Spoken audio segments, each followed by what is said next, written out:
بسم الله وبه نستعين والصلاة والسلام على سيدنا محمد الفاتح لما أغلق والخاتم لما سبق ناصر الحق بالحق والهادي إلى صراطك المستقيم وعلى آله حق قدره ومقداره العظيم. أما المشرف لطيف الأجب وموفون إسلامي كفوري نوي الله تعالى كشينا كهنا كبركة أم الله تعالى دل على كوكا أني أو بلا جلي نبو أو بسم الله أو كنك نوي دين برو مي جمك نبي ولك سكرمو ما أنك كرمو بسم الله wala saka baro kɛ ni u ye diinɛ kunnafoni dɔw kan bi an ni an karamɔgɔ bɛ ɲɔgɔn fɛ n'o ye Alhasan Modibo Ba maa dogolen tɛ kɛnɛ kɔnɔ an n'a bɛna jɛ ka baro kɛ diinɛ kunnafoni dɔw kan nka yanni an ka don an ka baro kɔnɔ an b'an karamɔgɔ bisimila k'a fɔ assalamu alaikum wa rahmatulahi ta'ala wa barakatuhu. Wa alaikum salam wa rahmatulahi ta'ala wa barakatuhu. Sheikh Hassan, bi an bɛ fɛ ka kuma walanda min kan, walanda min n'a nafa ka bon kosɛbɛ. Kitabu dɔ b'an ka jamana in kɔnɔ, kitabu dɔɔninba don wa jamana in kitabu kɔrɔba don. An ka sigi caman na kuranɛ kɔfɛ ale de bɛ kalan ka caya n'o ye Dalailul Khairati. Dalailul Khairati a ka kan mɔgɔw k'a dɔn dalailu yɛrɛ ye kitabu jumɛn, maaw b'a kalan nka tuma caman an caman bɛ yen an t'a nafa dɔn kosɛbɛ. An ka ɲininkali fɔlɔ, dalailu yɛrɛ jɔnni ye dalailu yɛrɛ walafi ani dalailu walafira cogo jumɛn na? أعوذ بالله من الشيطان الرجيم بسم الله الرحمن الرحيم اللهم صل على سيدنا محمد الفاتح لما أغلق والخاتم لما سبق ناصر الحق بالحق والهادي إلى صراطك المستقيم وعلى آله حق قدره ومقداره العظيم صلاة تكون لنا على الله بابا مشهودا وعن أعدائه وأعدائنا حجابا مستورا مسدودا. O kɔfɛ an baden lajɛlikɛla bɛɛ lajɛlen fo ni kisi foli ni tanga foli ya rabbal alamin. An b'a deli ala fɛ min fana kɛra an sababu ye kana ala ka an ni jidi Sherifla TV fana min kɛra sababu ye an yebagaw ka ɲɔgɔn sɔrɔ studio kɔnɔ o ye an bɛ dugawu kɛ tele ye ala ka yiriwa. Ustaz,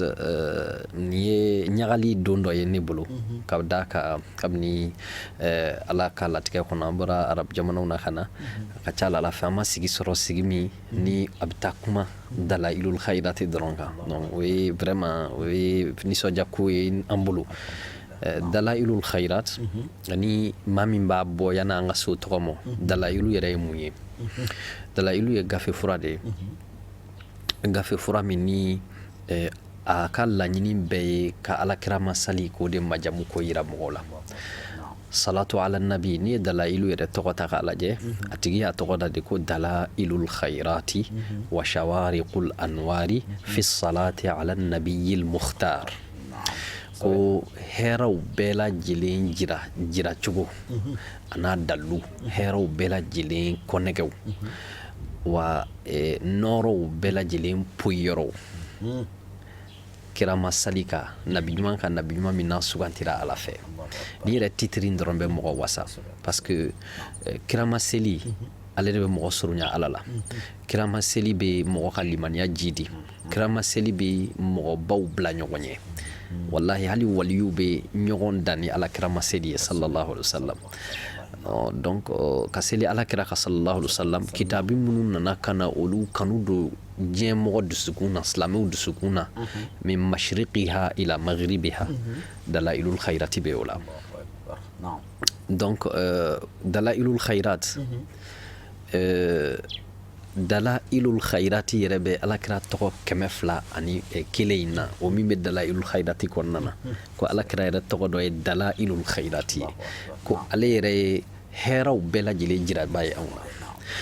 Dalailul Khairati n'i y'a lajɛ i bɛ taa sɔrɔ a sigilen don salatu 400 ani kɔ kan. Dalailul Khairati n'i y'a ye a sigilen don a cilen don ka taa ci belebeleba 7 fo 8 ye. A bɛ a daminɛ wiridi ni duwawu minnu kan ka kɛ salatu ko kunkan ntɛnɛn fɛ ka taa bila fo ntɛnɛn wɛrɛ la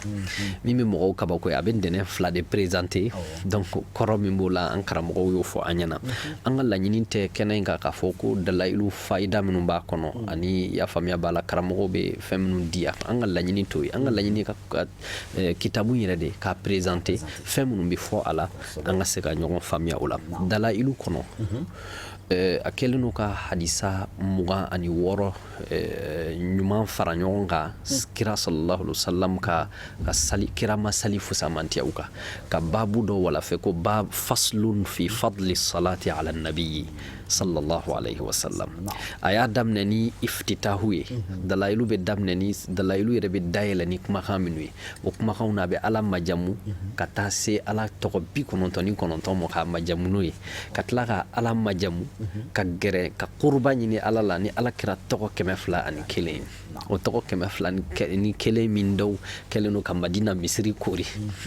bi ala k'an bɛ sababu ma ala ka aljinɛ nɔgɔya ala k'an sutura ala k'an laban ɲɛ dalailul khairati ko kabako b'a kɔnɔ a kabako dɔ ye jumɛn ye a yiralen don dɔnnibagaw fɛ misira jamana karamɔgɔba dɔ bɛ yen n'u b'a wele ko ustaz docteur ali juma ale de kun ye mufti fana ye ale b'a yira k'a fɔ ko waati la u wulila ka wulikajɔ dɔw kɛ silamɛya kitabu kɔrɔ minnu n'u kun sɛbɛnnen don tɛgɛ la n'u ma don nɛgɛ la n'a u bɛ wele ko al-makhtutat makhtutatu ninnu k'u ye min sɔrɔ kɛnɛ kan la u bɛ taa 20 kɔ la a 20 kɔ la n'i ye kuranɛ t'a la kuranɛ de ka ca tɛgɛla sɛbɛnnu na minnu ma don nɛgɛ la minnu kɔrɔlen bɛ silamɛ jamanaw kɔnɔ kuranɛ bɔlen kɔfɛ a la ko dalailul khairati ka ca ka tɛmɛ a bɛɛ kan ko b'a yira k'a fɔ ko silamɛ jamanaw na du de kun ka dɔgɔn du min ni kuranɛ kɛrɛfɛ ni dalailul khairati t'u bolo u ka hɛrɛ ni hɛrɛ tana na n'u ye kuranɛ kala u bɛ dalailul khairati kala a kɛrɛfɛ fo kana bi peut-être an se don dɔw ma don minnu ni an balima wɛrɛw an bɛ dugawu kɛ an n'u ye faamuya jidi la n'olu ye yecogo wɛrɛw ye kow la dalailul khairat hadithu minnu bɛ a kɔnɔna na a daminɛnen ni haditha fɔlɔ min ye babul iftitahu la o ye jibrila ka haditha ye yɔrɔ min na a bɛ fɔ k'a fɔ ko kira ko sallallahu alaihi wasallam wa yurwa anna rasulallahi sallallahu alaihi wasallam jaa dhata yawmin wal bushra tura fi wajhihi k'a bɛ fɔ ko alakira sallallahu alaihi wasallam don dɔ la a nana ka sebaw cɛ la a ɲɛda i bɛ nisɔndiya ye ɲɛda kan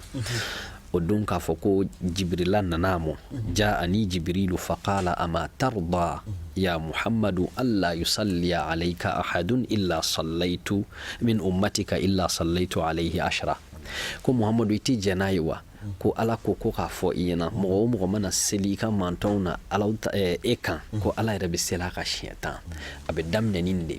cɛ do dalailu tigi waati koron kɔsɔn a ma na ni sanadu ye ka caya a ka hadithu la mɛ a nana ni minnu ye a caman bɛ u lakodɔnnen don a caman de bɛ yen nɔ bɛ daraja dɔ bɛ u la donc o b'a yira k'a fɔ ko dalailul khairati tigi a ye kanu ba de yira dalailu ko in na i ye ɲininkali ba min kɛ ko jɔn de y'a tigi ye o de abu abdillah muhammad ibn Suleiman al-Jazuli Muhammad ibn Suleiman al-Jazuli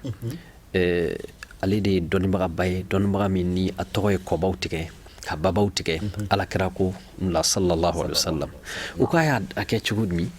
a bɛ a ka kitabu kɔnɔna na a yɛrɛ ye minnu walafi ani dalailu yɛrɛ sharhubaw al-imam alimamiba dɔ bɛ yen n'u b'a wele ko alimam alfasi rahimahullah ale ye dalailu sharhu k'a yira k'a fɔ ko an karamɔgɔba in n'o ye jazuli ye dalailu sɛbɛnni nege y'a minɛ waati jumɛn ko ala ye kabako dɔ jira a la ala jɔn dɔ la jɔn in kun ye muso de an balaka don ale nana ka na kɔlɔnda dɔ dilan a bɛ ji ɲini a ma jurufilen sɔrɔ ɔ a kamana ganna ji dun minɔgɔ bɛ yen wa a bɛ fɛ ka baganw lami ko muso in y'a lajɛ k'a fɔ a ye ko karisa e tɔgɔ ye de a ko k'ale tɔgɔ de ko karisa muhammad bin suleiman al-jazuli abu abdillah muhammad bin suleiman al-jazuli muso in ko kabako don dɛ nin tɔgɔ ba in bɛ e la diinɛ kɔnɔ i ye kitabu baw sɛbɛn i tɔgɔ ye kɔbaw ni babaw tigɛ e bɛ dɛsɛ ka ji sɔrɔ kɔlɔn na ni alakira ye ko muso in nana jɔ ka dugawu kɛ a n'a ka ji sɔrɔ a si ma kɔrɔya si ye ka sɔrɔ jurufilen tɛ yen ka ji sɔrɔ n'u ye karamatu ye sigili caman bɛ an ka nin studio in kɔnɔ mɔgɔbaw ka karamatu kuma la nin karama in i y'a to jazuli ko ale yɛrɛ fana na alakira ko ale bɛna a cogoba ka dɔ sɔrɔ a la sallallahu alaihi wasallam ka kabako sɔrɔ a la a donna u ko k'a donna halwa la ni ka sigi ka dalailu ka ɲini Alahu Taala fɛ ka ni ŋaniya sanuyali k'a fɔ k'a bɛ sɛbɛnni kɛ alakira ka salatuw kan ka ninnu fara ɲɔgɔn kan 400 kɔ in k'o fara ɲɔgɔn kan a yɛrɛ fatura hijira san 870 n'i y'o ta o ni bi cɛ a bɛ taa san 600 ani kɔ la o kɔrɔ dalayilu b'an bolo a bɛ san 600 ni kɔ bɔ Allahu akbar bila fɛn tɛ ya rabbi ala kan don alakira kanuna sallallahu alaihi wasallam mɔgɔ bismillah ka dɔn dalayilu nana cogo min na ani min ye dalayilu walafi dalayilu yɛrɛ ka laɲini ye jumɛn ye laɲini bɛ dalayilu la o de ye ka hadamadenw k'u dusukun lami alakira ko la sallallahu alaihi wasallam ka hadamadenw dusukun lami alakira ko la ka silamɛw dusukun lami alakira ko la sallallahu alaihi wasallam parce que ustaz Usman ni ala ko i tɛ ala ko sɔrɔ fiyewu f'i ka tɛmɛ alakira ko fɛ sallallahu alaihi wasallam alakira ko ni maa min bɛ fɛ ka ala sɔrɔ ka ala ko ala k'i kɛ ala teri ye i bɛ tɛmɛ alakira fɛ sallallahu alaihi wasallam o tɛmɛ sira dɔ de ye ka salatu kɛ alakira kan ye a ma dogo mɔgɔ si la sunanu yɛrɛ kɔnɔna na an ka sahihu kɔnɔna na k'a fɔ ko alakira y'a fɔ sehibaba dɔ ye k'a fɔ k'a ka seli ale alakira ka sallallahu alaihi wasallam a ko bɛ seli ka waati jumɛn ko n'i sera k'i si bɛɛ kɛ seli la ko ani alakira ka sallallahu alaihi wasallam ko bɛ dɔ fara i ka yangan kan donc dalailul khairat a bɛ a ka laɲiniba ye ka dusukun kɛ kelen ka dusukun ɲɛsin alakira ma sallallahu alaihi wasallam ka dusukun fa alakira kanuna sallallahu alaihi wa alihi wa sallam donc dalailul khairati ko ni ye jateminɛ a la mɔgɔ minnu ye u mago don dalailul khairati a sharhu la ka walakali ka kuma kan o dɔ ye alhafiz zabidi ye hafiz zabidi ale ye ihya ulumuddin n'o ye kitabuba ye kitabuba min fana ye turatu kitabu ye min tura an ka mantɔ in fɛnɛ ni bɛɛ bɛ wuli ka a kitabu sɛgɛrɛ al-imam abu hamid al-ghazali rahimahullah ale ka kitabu yo kitabu na yo to an bolo o sharhu baga o ko dalailu walaqad razaqahu Allahu al-qabula ko ala ye dalailu kanu do mɔgɔw dusukun na limada parce que ko mɔgɔ min ye dalailu wala fɛ li husni niyatihi wa khulusi batinihi ko a ŋaniya de ɲɛna ko in na ka tila tuguni ka a kɔnɔna ɲɛ k'a kɔnɔna jɛya a la cogo min na fo ala taala ye nin kabakoba in ka ye kashifu dhunun tigi yɛrɛ b'o fɔ ko dalailul khairat ko dalailu ye ayatun ko aya de don aya min ni ayaba don mantɔn kira mantɔn ye kabakoba don kira mantɔn ka kabako la belebele dɔ don n baden donc dalailu n'i ye jateminɛ kɛ hɛra caman bɛ a kɔnɔna na mɔgɔ o mɔgɔ bɛ dumiya kan an tɛ a fayida fɔli la an karamɔgɔ minnu b'a lajɛ olu b'a dɔn ka tɛmɛ an ka siga t'a la donc an ka mɔgɔkɔrɔbaw ye ala sɔrɔ n'a ye u ye kira sɔrɔ n'a ye u ye halwaw kɛ n'a ye u donna ka mustajabu sɔrɔ ni a ye mɔgɔ o mɔgɔ ni bi tɛ silamɛ duba tɛ sɔrɔ yen ko kuranɛ sɔrɔlen kɔfɛ i ka so kɔnɔ ko dalailu tɛ yen donc vraiment dalailu ye fɛn belebeleba ye alakira tɔgɔ 200 ani kɔ in a nana n'o yɛla hali kitabu wɛrɛw bɛ minnu ye tɔgɔ 300 fɔ kira la tɔgɔ 500 fɔ alakira la sallam saadatu dairini yɛrɛ tigi b'o fɔ an ɲɛna ko mɔgɔw bɛ minnu ye hali tɔgɔ 1000 ɲini alakira la sallam mais min dɔnna kosɛbɛ o ye tɔgɔ 200 ani 1 ye an ka hɛra n'an ka hɛra tanaw la an b'a kalan an bɛ ɲɔgɔn jansa n'a ye a b'a daminɛ dalailu tigi b'a daminɛ muhammadun ahmadun mahmudun ahidun fo kana laban jumɛnna a bɛna laban kashiful kurabi rafi'ur rutabi izzul arabi sahibul faraji sallallahu alaihi wasallam donc ni tɔgɔ ninnu ka di dalailu kanu ɲanguma min y'a kanu don mɔgɔw la kosɛbɛ o ye alakira yɛrɛ tɔgɔ minnu b'a la kabako ko wɛrɛ fana bɛ dalailu la peut-être min y'a diya an ka mɔgɔw ye an'an ka sufi karamɔgɔw ye mɔgɔ caman tun bɛ nata alakira fatulen kɔfɛ u kana safiyu n'u ma taa jɔ alakira kaburu la sallallahu alaihi wasallam dalailu tabu'u kɔnɔ u ye fɛɛrɛ kɛ ka alakira kaburu dessin a kɔnɔna na ni a ka ca ala fɛ n'i y'a dayɛlɛ i bɛ taa sɔrɔ a b'a fɔ ko hadihi sifatu nin de ye sifatu qabri nabiyyi sallallahu alaihi wasallam o bɛ kira yɛrɛ dayɔrɔ yira sayibaba fila in b'olu fana dayɔrɔ yira a kɔnɔna na o y'a to mɔgɔw b'a kanu minnu ma se ka taali sɔrɔ olu bɛ a cogoya ye o kɔnɔna na cogo min u bɛ nisɔndiya salatu caman b'a kɔnɔ mɛ dalayilu kɔnɔ i bɛ taa sɔrɔ salatu dɔw b'a kɔnɔ i ti min ɲɔgɔn ye yɔrɔ caman mɛ a ka ca la ala fɛ ale ka salatu ninnu caman bɛ yen sanadu b'u la a bɛ sɔrɔ hadithu wɛrɛw fana kɔnɔna na a b'i n'a fɔ ɲankuma dalayilu fana kɔnɔ salatu ala nabi jalan tɛ mɛ tawasulu fana b'a kɔnɔ salatu caman b'a kɔnɔ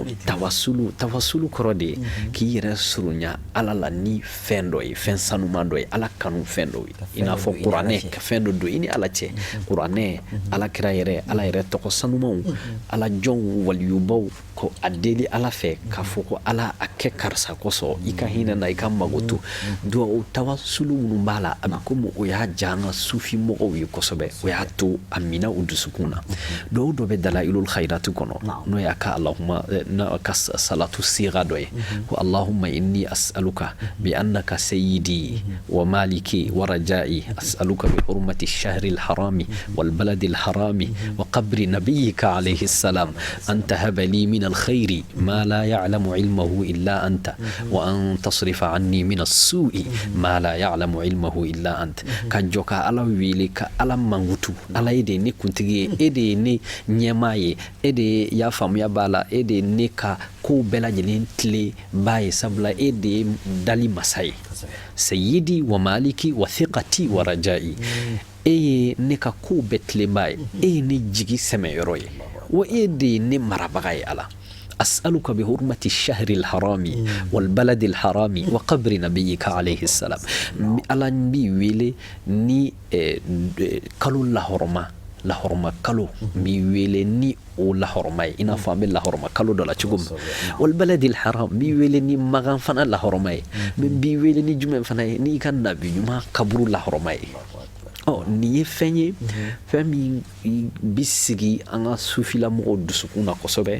a bɛ connexion de bonya u bolo u bɛ sin k'u yɛrɛ ye kira kɛrɛfɛ sallallahu alaihi wa sallam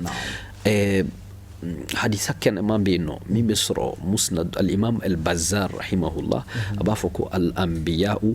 ahya'un fi quburihim yusallun killa ni ma fili abu hurairah ta ka hadisu do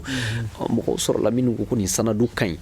hadisa dɔnbaabaw yɛrɛ minnu ko nin sanadu ka ɲi ko nabi ɲumanw ɲanama de don kaburu kɔnɔ u salen tɛ su ɲuman bɛɛ lajɛlen ala bɛ ni fiyɛ o la mɛ ko ala kira ko sallallahu alaihi wa sallam ka anw ka saliw tu'radu alayya salatukum o nana imam bayhaqi ka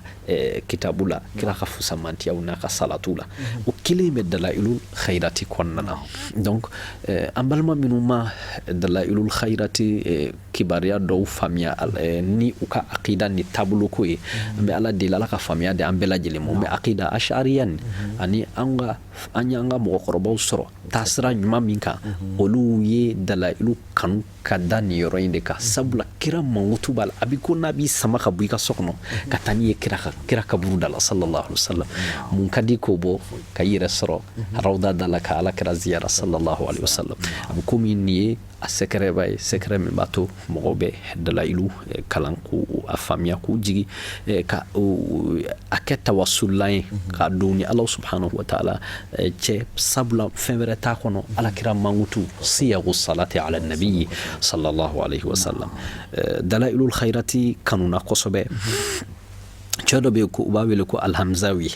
tɔnnibaga ba don a ko ale ye kitabu walafɛ ko bulughul musirrat ala dalailil khairat ale ye kitabu walafɛ ka dalailu yɛrɛ ta ka kitab hadithaw ta kelen kelen ni ka tila ka salatu ta kelen kelen k'a majamu a bɛ fɛn minnu f'an ye k'a majamu ka a walawala an ye kosɛbɛ donc dɔnnibaga baw bɛ yen minnu ye dalailu minɛ ni tɛgɛ fila ye wa a minɛnen don ni tɛgɛ fila an ka cɛkɔrɔbaw bolo an faw bolo b'a kala hɛrɛ ni hɛrɛ tanaw na ka a kɛ hinɛ ɲinina ye k'a kɛ hinɛ lasela ɲɛ sabula a lasili tɛ dɔwɛrɛ salatu ala nabi kɔ a lasili tɛ dɔwɛrɛ tawasulu kɔ o yɔrɔ in de kuma bolo k'a fɔ insha Allahu taala. Alhamdulillah. yaro hani dalal da salatu ala nabi yɛrɛ dɔrɔn ni ko kan ka kuma o yɛrɛ ka sigi ko kan o y'a dama walanda ba ye surtout i da sera ma ko dalalu khairati salatu 400 ani kɔ faralen bɛ ɲɔgɔn ka 450 ɲɔgɔn o faralen no ɲɔgɔn kan a kɔnɔna la salatu kelen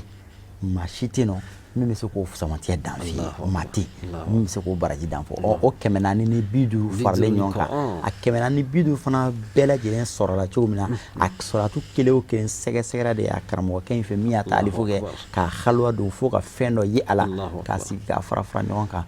o kitabu in maa tɛ se k'o fɔ k'o se a dan na an bɛ yanni an ka walanda in kuncɛ bi denmisɛnninw bi jeunesse i y'a fɔ cogo min an ka maakɔrɔbaw kɔni tun y'u sɔgɔ dalayilu la kosɛbɛ mais n'a fɔra e ka welekan dɔ fɔ an ka bi kalannaw ye denmisɛnnin kunda surtout dalayilu ko kun kan k'u su k'u kɛ dalayilu kɛ i bɛ mun de f'u ye an bɛ min fɔ n'i ye jateminɛ kɛ an ka mɔgɔkɔrɔba ninnu n'i ye lajɛli kɛ bi hali dugawu kunda